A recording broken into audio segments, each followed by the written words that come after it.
Mari kita mendalami kisah sang pahlawan kota Daejeon Korea sejenak. Kita kembali ke masa lalu. Bukan 1 atau 2 tahun ke belakang, melainkan 2,5 dekade yang lalu. Tepatnya pada hari yang mungkin tampak biasa bagi banyak orang, 20 September 1999. Namun siapa sangka, siapa benar-benar mengira, bahwa bayi kecil itu, yang mungkin menangis pelan dan digendong penuh cinta oleh ibunya di ruang sederhana itu, kelak akan tumbuh menjadi sosok besar yang mampu mengguncang dunia olahraga, melintasi batas-batas geografis, bahasa, dan budaya. Namanya kemudian dikenal, bukan hanya di kampung halamannya, bukan hanya di Jawa maupun Indonesia, tapi juga di negeri Korea, bahkan melampaui lautan dan benua. Namanya Megawati Hangestri Pertiwi.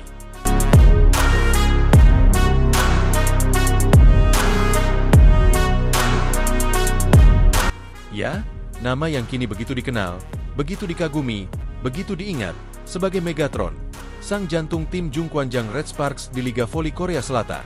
Tapi tunggu, jangan buru-buru membayangkan glamornya. Perjalanan Mega tidak seperti kisah manis di film-film olahraga. Tidak ada karpet merah, tidak ada tepuk tangan saat pertama kali namanya diumumkan sebagai pemain asing dari Indonesia. Jujur saja, belum pernah terlalu diperhitungkan di peta voli dunia. Bahkan, saat ia masuk Red Sparks, banyak fans Korea bertanya-tanya, siapa dia? Kenapa dari Indonesia? Tapi Mega, ia datang tanpa banyak bicara, tidak membawa ekspektasi, tidak mengejar perhatian. Ia hanya membawa satu hal, semangat dan hati untuk bermain membela timnya sepenuh jiwa raga. Dan dari situlah alur cerita Mega membekas jadi legenda di kota Daejeon, Korea sana.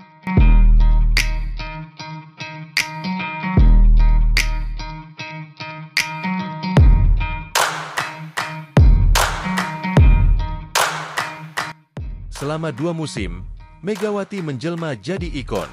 Bukan karena gaya selebrasi mencolok, bukan karena sensasi, tapi karena kerja keras dan permainan yang begitu luar biasa. Hebat, tentu. Spektakuler, sudah pasti. Namun lebih dari itu, permainan Mega penuh makna bagi setiap pemain yang ada di sini, hingga para fans yang selalu mendukungnya. Dalam usia yang disebut-sebut sebagai masa keemasan 25 tahun, saat banyak atlet memilih jalur aman dan nyaman, Mega justru menantang diri. Ia tak hanya menjadi top scorer, tapi juga tulang punggung Red Sparks. Ia memimpin semua lini serangan dengan tingkat keberhasilan luar biasa, 48,06%, mendominasi open attack, quick attack, hingga counter attack. Ketika Red Sparks menembus final musim 2024-2025 dan berduel ketat melawan Pink Speeders dalam laga 5 pertandingan penuh tensi, satu nama selalu berdiri tegak di garis depan, yakni Megawati Hangestri Pertiwi.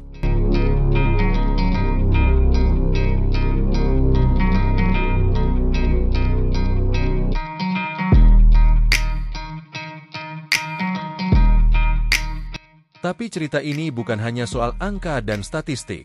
Ini soal cinta. Ya, cinta pada permainan, cinta pada tim, cinta pada negeri. Mega mengakhiri kontraknya di Red Sparks pada 10 April 2025. Ia memilih pulang.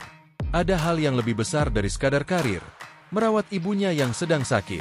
Keputusan itu membuat banyak fans Korea menangis.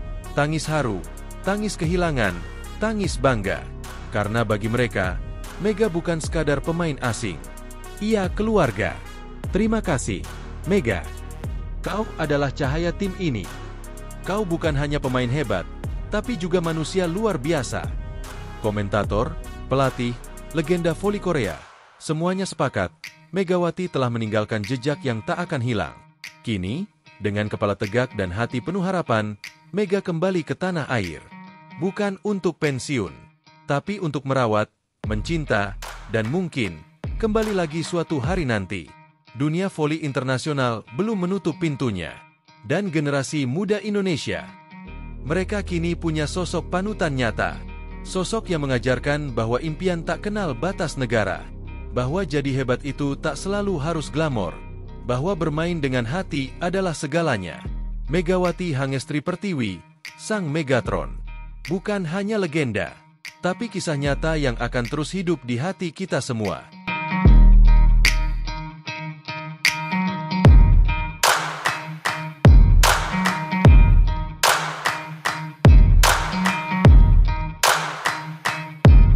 Baru sehari tiba di kampung halamannya, Megawati Hangestri langsung diajukan jadi legenda Red Sparks oleh publik Korea.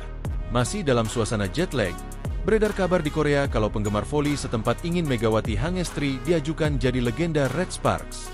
Kondisi ini tidak terlepas dari kontribusi luar biasa Megawati Hangestri bersama Red Sparks dalam 2 musim terakhir di V-League.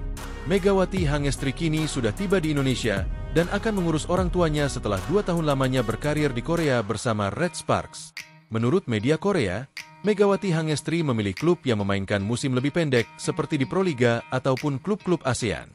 Padahal, Megawati Hangestri menjadi komoditi panas di bursa transfer V-League setelah awalnya dia tidak mendaftar sebagai pemain kuota asing. Bukan cuma itu, Red Sparks juga dikabarkan telah memberikan penawaran kontrak baru kepada Megawati Hangestri. Namun, ia memutuskan untuk mudik. Sekarang, Megawati Hangestri meninggalkan Red Sparks dengan sejuta kenangan.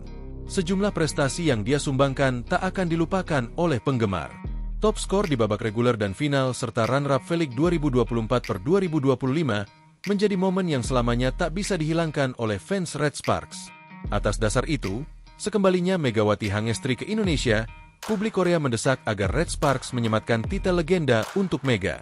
Publik Korea ingin agar Red Sparks mensejajarkan sosok Megawati Hangestri dengan legenda hidup klub, yaitu Madeleine Montano. Sekedar informasi, Madeleine Montano merupakan pemain asing milik Red Sparks yang ketika itu masih bernama KGC Ginseng Corporation dari 2009-2010 sampai 2011-2012. Punya postur tubuh dan skill yang serupa dengan Megawati Hangestri, Madeleine Montano sukses berikan 2 gelar juara bagi Red Sparks. Meski Megawati Hangestri belum mampu membawa Red Sparks menjadi juara V-League, namun dampaknya bagi tim dirasa cukup luar biasa. Selama 2 musim di klub, Megawati Hangestri selalu berada di jajaran 10 besar pencetak skor terbanyak bagi Red Sparks di V-League.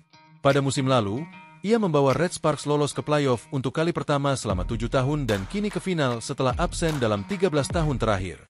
Puncaknya ialah pada musim ini, Megawati Hangestri dapat gelar MVP sebanyak 2 kali pada putaran ketiga dan keempat oleh KOFO sebagai penyelenggara V-League. Selain runner-up V-League, Megawati Hangestri juga antarkan Red Sparks finish kedua di KOFO Cup serta juara turnamen pramusim Formosa Taichung Taiwan.